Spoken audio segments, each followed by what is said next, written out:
चाहे वो तुलसीदास हो या सूरदास हो या फिर मीराबाई हो, इन सभी लोगों की लाइफ में एक चीज कॉमन है। वो लोग भगवान की भक्ति करते थे और उसकी वजह से ही आज भी पूरी दुनिया में जाने जाते हैं। आज के समय में भी एक ऐसे बाबा हैं जो राधा रानी के अनन्य भक्त हैं, जिनके जीवन में राधा रानी के अलावा कोई भी नहीं है। सालों तक वो काशी में गंगा घाट के आसपास रहे और उसके बाद वृंदावन में भी सालों से रह रहे हैं, लेकिन उन्हें ज्यादा लोग नहीं पहचानते थे। एक बार विराट कोहली और अनुष्का शर्मा अपनी बेटी के साथ उनसे मिलने पहुंचे और ये क्लिप सोशल मीडिया में वायरल हो गई। पीले कपड़े और माथे पर पीला चंदन लगाए महाराज जी की सादगी को देखकर लोग उनके कायल हो गए। आज वो इतने फेमस हो गए हैं कि लोग वृंदावन सिर्फ उनसे ही मिलने जाते हैं।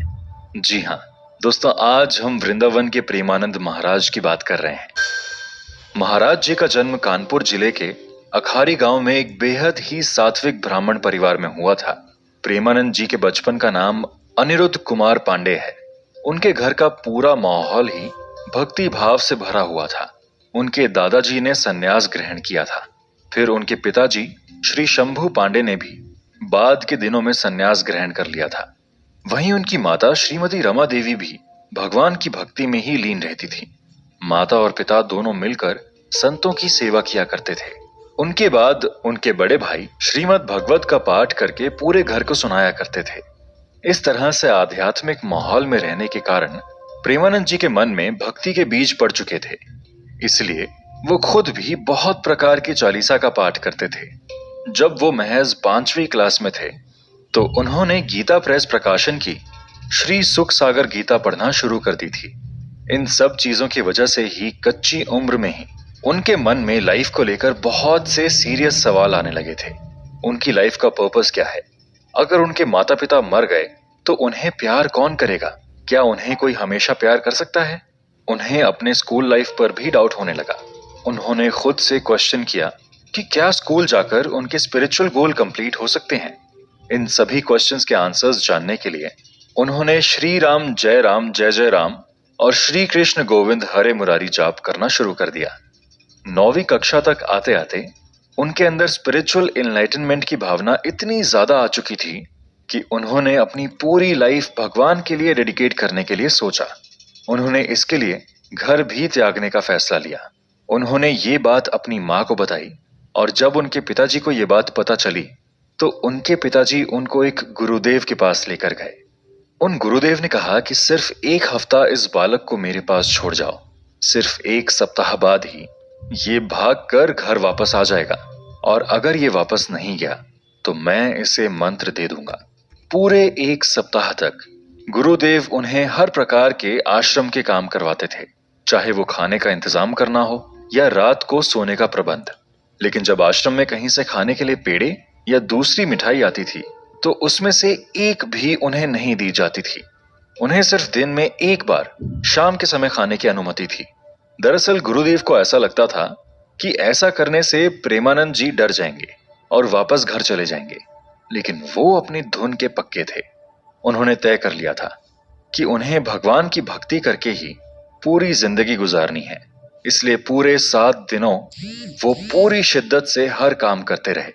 7 दिन के बाद गुरुदेव ने प्रेमानंद जी को एक मंत्र दिया, लेकिन वो सिर्फ यहां ही नहीं रुके। उसके बाद उन्होंने प्रेमानंद जी को दोपहर में बुलाकर एक श्री कृष्ण जी का भी मंत्र दिया।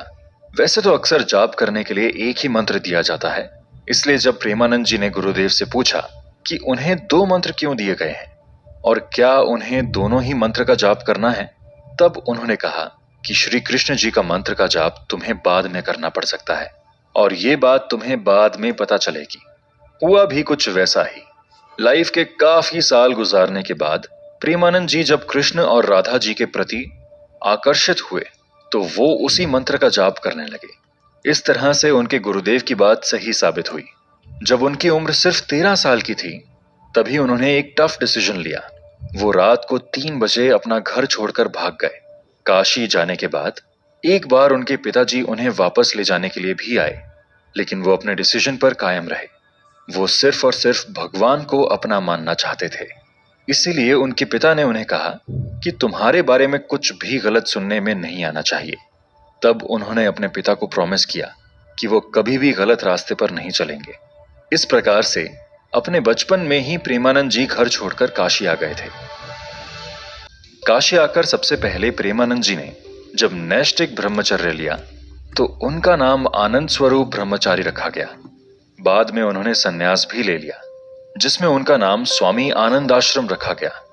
प्रेमानंद जी ने लगभग अपना आधा जीवन काशी में ही गुजारा था। वहां वो गंगा जी के घाट के किनारे रहा करते थे। वो दिन में 3 बार गंगा जी में स्नान करते थे और भूख लगने पर पास में ही भिखारियों के बीच में बैठकर भिक्षा ग्रहण करते थे। ऐसा भी वो सिर्फ दिन में 1 बार कुछ समय के लिए करते थे। इतने समय में अगर उन्हें कोई कुछ दे गया तो ठीक, वरना वो दिन भर भूखे ही रहते थे और सिर्फ गंगा जल पीकर ही काम चलाते थे। वो कई दिनों तक उपवास भी करते थे। ऐसे में उन्हें ना अपने कपड़ों की परवाह होती थी और ना खाने की। वो बस परम ब्रह्मा की साधना में ही लगे रहते थे। कहते हैं कि सालों की साधना के बाद उन्हें शिव जी का आशीर्वाद भी मिला था। एक दिन प्रेमानंद जी रोज के नियम अनुसार तुलसी घाट पर बैठकर ध्यान लगा रहे थे। तभी उन्हें ध्यान में ही विचार आने लगा कि वृंदावन कैसा होगा, वहां के लोग कैसे होंगे। वैसे तो वो शंकर भगवान का ध्यान लगाते थे। ऐसे में श्री कृष्ण की नगरी वृंदावन के बारे में उन्होंने ज्यादा नहीं सोचा और ये बात गुजर गई। लेकिन एक दिन वापस से जब वो ध्यान कर रहे थे तो एक साधु उनके पास आए, जिन्हें वो नहीं जानते थे।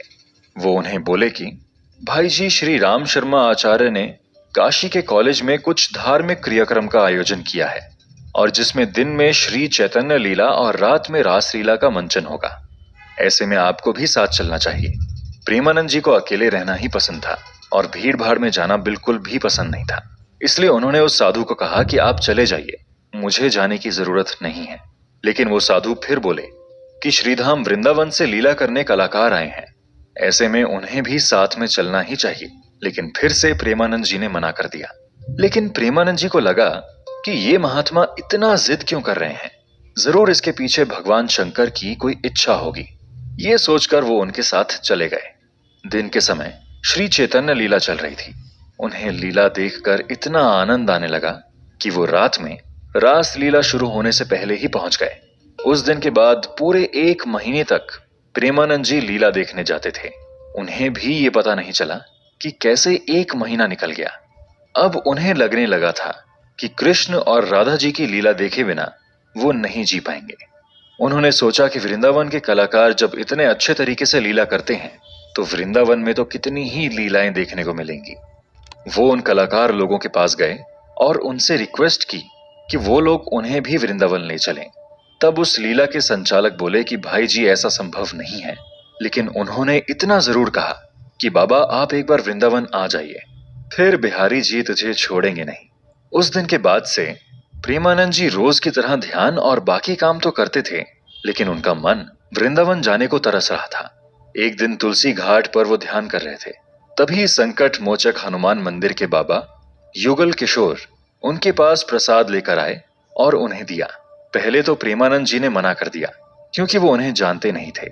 लेकिन बाबा युगल किशोर ने कहा कि उन्हें अंदर से प्रेरणा आई है कि ये प्रसाद आपको ही देना चाहिए। इतना सुनने के बाद प्रेमानंद जी ने प्रसाद खा लिया। युगल किशोर बाबा ने उन्हें अपनी कुटिया में चलने के लिए कहा, लेकिन प्रेमानंद जी ने ये कहकर मना कर दिया कि वो सन्यासी हैं और किसी गृहस्थ के घर नहीं जाते हैं। जब उन्होंने ये बताया कि वो भी सन्यासी हैं तो वो उनके साथ चले गए। युगल किशोर जी ने उन्हें अपने हाथ से दाल चावल बनाकर खिलाया। लेकिन प्रेमानंद जी को वृंदावन जाने की भूख शांत करनी थी, इसलिए बातों ही बातों में उन्होंने युगल किशोर जी से पूछा कि क्या वो उन्हें वृंदावन भेज सकते हैं। उन्होंने तुरंत ही इस बात के लिए हामी भर दी।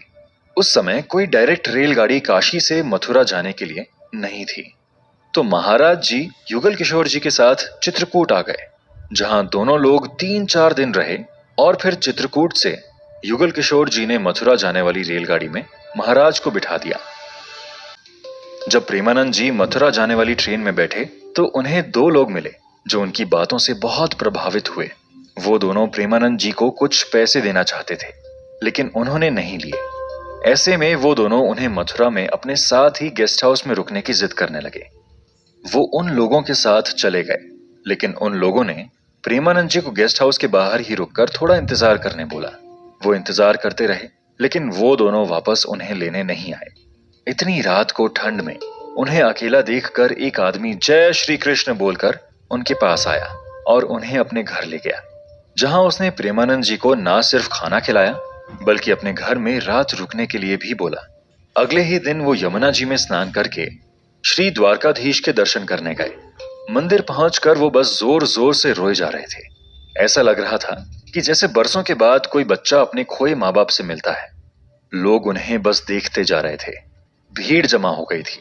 वहां एक आदमी ने महाराज जी को पूछा कि वो उनके लिए क्या कर सकते हैं। उन्होंने बताया कि उन्हें मथुरा से वृंदावन जाना है। उस आदमी ने फिर पूछा कि वृंदावन में उसे कहाँ जाना है। प्रेमानंद जी किसी जगह को नहीं जानते थे, बस उन्होंने रमन रेती का नाम सुना था, इसलिए उन्होंने रमन रेती बोल दिया। बस फिर क्या था, उस आदमी ने उन्हें रमन रेती पहुंचा दिया। वृंदावन पहुंचने के बाद उन्होंने रमन रेती में थोड़ी देर सैर की और उसके बाद उनकी मुलाकात श्री श्याम सखा जी से हुई। उन्होंने बताया कि वो बनारस से आए हैं और बिहारी जी के दर्शन करना चाहते हैं। ऐसे में उन्हें कुछ दिन रुकने और खाने का प्रबंध चाहिए। श्री श्याम सखा जी महाराज जी को संत श्री जगानंद जी के आश्रम में ले गए। इस दौरान उन्होंने वृंदावन एवं ब्रिजमंडल दर्शन के खूब आनंद लिए, लेकिन प्रेमानंद जी को एकांत पसंद था, इसलिए यहाँ आश्रम की व्यवस्थाओं, भीड़ भाड़, भक्तों के आने जाने से उन्हें लगा कि उनका एकांत प्रभावित हो रहा है, इसलिए वो वापस काशी आ गए। काशी आकर उनकी दिनचर्या पहले के जैसे हो गई। वही सुबह उठकर गंगा जी में डुबकी लगाकर भगवान की भक्ति करना, लेकिन उनके मन में वृंदावन बस गया था। ऐसे में उन्हें बस वृंदावन जाने की ही बेचैनी हो रही थी। खैर, वो इस बात को जल्दी ही समझ गए और बिना देर किए फिर वृंदावन में वहीं रमन रेती के आश्रम में आ गए। तब कहीं जाकर वो बेचैनी समाप्त हुई। वृंदावन में महाराज जी की दिनचर्या बहुत बिजी थी। सबसे पहले वो वृंदावन की परिक्रमा करते थे और उसके बाद में वो बांके बिहारी जी के दर्शन करते थे। वहां एक संत ने उनसे कहा कि उन्हें श्री राधा वल्लभ मंदिर भी जरूर जाना चाहिए। अब महाराज जी घंटों तक श्री राधा वल्लभ को निहारते रहते। कुछ ही दिनों में श्री हित मोहित सरल गोस्वामी जी ने उनको नोटिस किया। वो महाराज जी के डेडिकेशन से बहुत प्रभावित हुए। एक दिन वो श्री राधा रस शुदा निधि का कोई पद गा रहे थे, जिसे महाराज जी नहीं समझ पा रहे थे, लेकिन वो सुनकर उन्हें अच्छा बहुत लग रहा था। इसलिए गोस्वामी जी ने उनसे कहा कि उन्हें श्री हरिवंश महाप्रभु का नाम जपना चाहिए, लेकिन उन्होंने गोस्वामी जी की बात नहीं मानी। फिर अगले ही दिन परिक्रमा करते समय उन्होंने पाया कि वो अपने आप ही श्री हरिवंश महाप्रभु का नाम का जाप कर रहे हैं। एक और दिन परिक्रमा करते समय उन्होंने देखा कि एक लड़की राधा वल्लभ संप्रदाय का भजन गा रही थी। उन्होंने उस लड़की से भजन का मीनिंग पूछा, लेकिन उस लड़की ने ये कहकर मना कर दिया कि उसके लिए आपको राधा वल्लभी बनना पड़ेगा। इसके बाद वो सीधे ही श्री हित मोहित मराल गोस्वामी जी की शरण में पहुंच गए, जिन्होंने महाराज जी को बड़े ही प्यार के साथ श्री राधा वल्लभ संप्रदाय में दीक्षा दी। कुछ समय के बाद पूज्य श्री गोस्वामी जी ने ही प्रेमानंद जी को पूज्य श्री हित गोविंद शरण जी महाराज से मिलवाया, जो उनके गुरु भी बने। उनकी ही गाइडेंस में वो सब काम करते थे।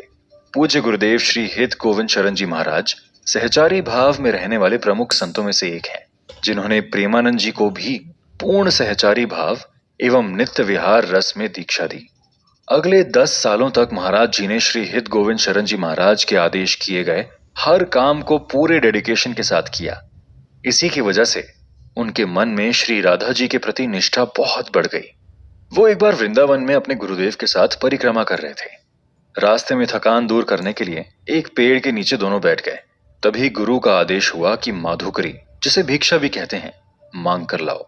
साथ में उन्होंने ये भी कहा था कि ब्रिजवासियों से कभी भी उनकी जाति मत पूछना, चुपचाप भिक्षा मांगना, वो जो भी बोले सिर नीचा करके सुनते रहना और भिक्षा लेकर ही आना। ऐसा इसलिए क्योंकि समस्त ब्रिजवासी कोई सामान्य मनुष्य नहीं है, और यदि इनकी झूठन भी मिल जाए तो भी सब अच्छा ही हो जाएगा। आदेश पाकर प्रेमानंद जी महाराज एक घर जाकर भिक्षा मांगने लगे तो एक महिला ने आकर एक रोटी पर प्याज की चटनी रखकर महाराज जी के हाथों में रख दी। तभी अचानक उस घर के अंदर से एक सूअर निकला, क्योंकि वो महिला अपने घर में सूअर पाले हुए थी। ये देखकर महाराज जी बहुत ही अनकंफर्टेबल हो गए और चुपचाप अपने गुरुजी के पास आकर सारी बात बताई। उनके गुरुदेव बोले, तो क्या हुआ, इस रोटी को हैंडपंप पर धोकर लाओ ताकि प्याज की बदबू चली जाए और उसके बाद आधी तुम पाओ आधी मैं पाऊंगा। महाराज जी बताते हैं कि उसी दिन से मेरे अंदर सारे अहंकार एवं उच्च जाति की सारी विचारधारा का नाश हो गया। तो कुछ ऐसे थे इनके गुरुदेव। अब उनकी उम्र 35 साल के लगभग हुई, तो उस समय तक उनके पेट में बहुत ज्यादा दर्द बढ़ गया था, जिसके कारण वो रामकृष्ण मंदिर में जांच कराने के लिए गए। जांच के बाद डॉक्टर उन्हें बोले कि बाबा, मरीज की बीमारी के बारे में हम उनके परिवार वालों को बताते हैं, लेकिन आप अकेले आए हो, इसलिए हम आपको ही बता देते हैं। आपकी दोनों किडनियां आधे से ज्यादा खराब हो चुकी हैं और कुछ ही सालों में पूरी तरह से खराब हो जाएंगी। आपके पास ज्यादा से ज्यादा 2 से 3 साल का समय है, इससे अधिक नहीं। दरअसल उन्हें पॉलीसिस्टिक किडनी डिजीज है, जिसे संक्षिप्त में PKD कहा जाता है। उन्होंने तय कर लिया था कि शायद यही भगवान की मर्जी हो, लेकिन जितना समय है मस्ती से भजन करेंगे। आज इस बात को 18 से 19 साल हो गए, लेकिन उन्हें कुछ नहीं हुआ। वैसे उन्हें रोज ही डायलिसिस कराना पड़ता है, लेकिन फिर भी वो सबको अपना पूरा टाइम देते हैं, चाहे वो सुबह की परिक्रमा हो या सबसे बारी बारी से मिलना। उनकी बीमारी किसी भी तरीके से उनके दिनचर्या को प्रभावित नहीं करती है। आज उनके हजारों भक्त उन्हें अपनी किडनी देना चाहते हैं, लेकिन वो अपने लिए किसी को भी कष्ट नहीं देना चाहते हैं। वो कहते हैं कि ये तो श्री जी की कृपा है, जब तक इस मशीन को श्री जी करंट दे रही है, ये मशीन काम कर रही है। जहां उन्होंने करंट देना बंद किया, मशीन काम करना बंद कर देगी। ऐसा कभी नहीं सोचना चाहिए कि कल हमारा क्या होगा। जिस परम पिता ने हमारी आज की व्यवस्था की है, वो हमारी कल की भी व्यवस्था करेगा। तो कुछ ऐसे हैं प्रेमानंद जी महाराज। प्रेमानंद जी महाराज के दर्शन करने के लिए आपको वृंदावन आना पड़ेगा। अगर आप ट्रेन से आ रहे हैं तो मथुरा रेलवे स्टेशन में उतर सकते हैं। आपको वहां से वृंदावन जाना पड़ेगा। वहां आपको रात के 2 बजे से 4 बजे के आसपास परिक्रमा मार्ग पर वो दूसरे साधाओं के साथ परिक्रमा करते मिल जाएंगे। यहाँ हजारों लोग सुबह उनके दर्शन करते हैं। उनके आश्रम का नाम श्री हित राधा कोली कुंज है, जो कि भक्ति वेदांत हॉस्पिटल के पास है। वहां पर वो आपको सुबह 4 बजे से 5:30 बजे तक सत्संग करते हुए मिल जाएंगे। इसके बाद आरती होगी। इसके अलावा हम महाराज जी से क्वेश्चंस भी कर सकते हैं, जिसे एकांतिक वार्तालाप कहा जाता है। ये बिल्कुल ही निशुल्क है, जिसमें शामिल होकर आप अपने मन की जिज्ञासाओं व समस्याओं का समाधान सीधे तौर पर महाराज जी के सामने बैठकर कर सकते हैं। महाराज जी भी बड़े प्यार से भक्तों द्वारा पूछे गए सवालों का श्री जी की प्रेरणा से जवाब देते हैं। ऐसे ही सवाल जवाब को हम अक्सर सोशल मीडिया में देखते हैं। इस शो से हमने सीखा कि अगर सच्चे मन से खुद को भगवान की भक्ति में लगाकर दुनिया के काम करते हैं, तो भगवान हर टफ सिचुएशन से हमें प्रोटेक्ट करते हैं और हमें हर वो चीज बिना मांगे ही दे देते हैं जिसकी हमें जरूरत है।